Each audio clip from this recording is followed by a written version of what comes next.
When you think of extravagance in filmmaking, what comes to mind is likely the glitz and glamour of the golden age of Hollywood.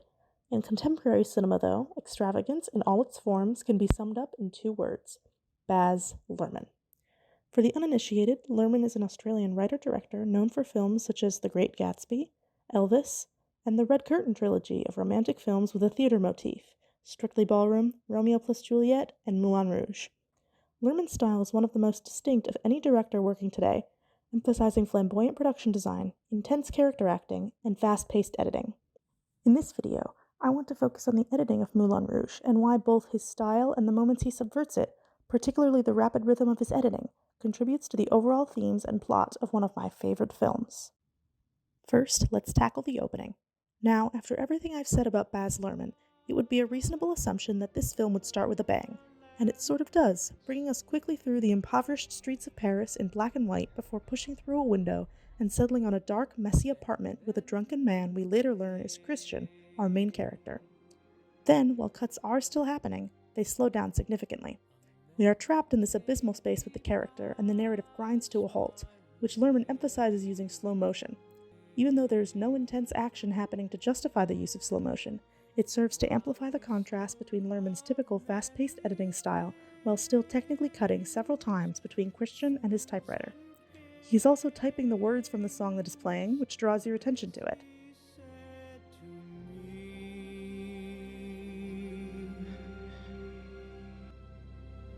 The greatest thing you'll ever learn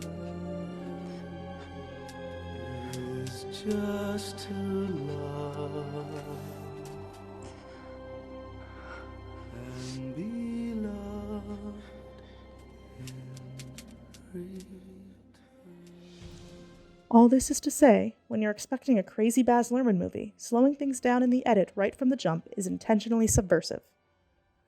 Then, Christian tastes his first glass of absinthe before going to the flamboyant Moulin Rouge nightclub, and the viewer gets a taste of the typical crazy Baz Luhrmann editing. Crash zooms, insanely quick cuts, and wacky visual effects make the first sequence very clearly an absinthe-induced hallucination. So, when many of these same choices are used in the audience's introduction to the Moulin Rouge, we quickly understand that the club exists within a pseudo-reality. The Moulin Rouge is chaotic, decadent, action-packed, and filled to overflowing with hallucinogens, and the audience gets that within seconds. The footage is also slowed down or sped up in places and doesn't always match up with the beats in the song, making it difficult to find a definitive rhythm and adding to the chaos. The club itself is all about spectacle, and so too is the editing. This makes it much more impactful when Satine descends from the ceiling and both Christian and the Duke see her for the first time. She holds the attention of everyone in the room, and the rapid-fire shots of the club dancing are quickly abandoned in favor of the shot lingering on Satine and how everyone is reacting to her arrival in real time. It's as if time stops when she appears, which not only draws the audience in by subverting the editing we have previously associated with the Moulin Rouge, but it is also thematically relevant. Christian and the Duke are immediately enamored by her, and she transcends the status of a typical club dancer. These are driving factors for the conflict in which the men are competing for her affection. These contrasting editing styles, fast-paced and in-your-face for the spectacle of the Moulin Rouge, and simple and quiet with intimate character moments for Christian and Satine, are consistent throughout the rest of the film, and the story as a whole falls into its own unique rhythm that is a combination of the two styles. The pattern is broken for the climax of the story in the brilliant musical number El Tango de Roxanne.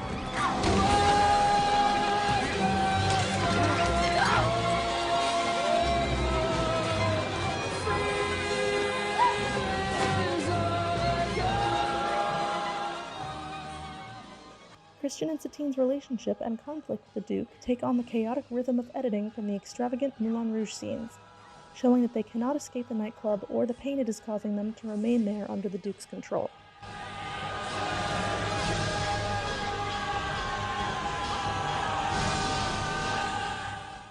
No problem! Go back to work! Finally, time seems to stop once again once Satine's final performance at the Moulin Rouge ends and the Duke has been dealt with.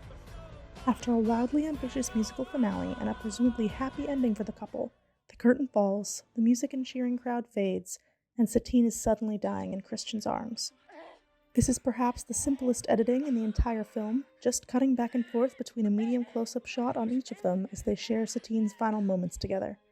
Because the audience understands that the fast-paced, chaotic editing from the prior scene is the spectacle, and normal, simple editing is for more intimate, character-focused scenes, this moment becomes the most intimate and therefore the most emotionally devastating. They escape the turmoil of the Moulin Rouge 1 second, and their quiet, idyllic future together is ripped away from them the next. This is only effective because of the sharp contrast in editing styles established throughout the film. You have the energetic extravagance of the club, and the normalcy of Christian and Satine developing a relationship to keep themselves and the audience sane through it all. So when everything but the two of them is stripped away at the very end, the audience connects with them on a very deep level, and is allowed the breathing room to feel with the characters.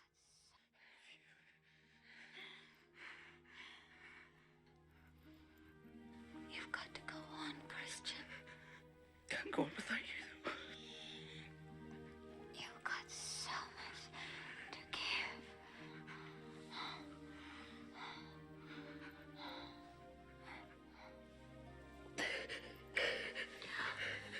Tell a story, Christian.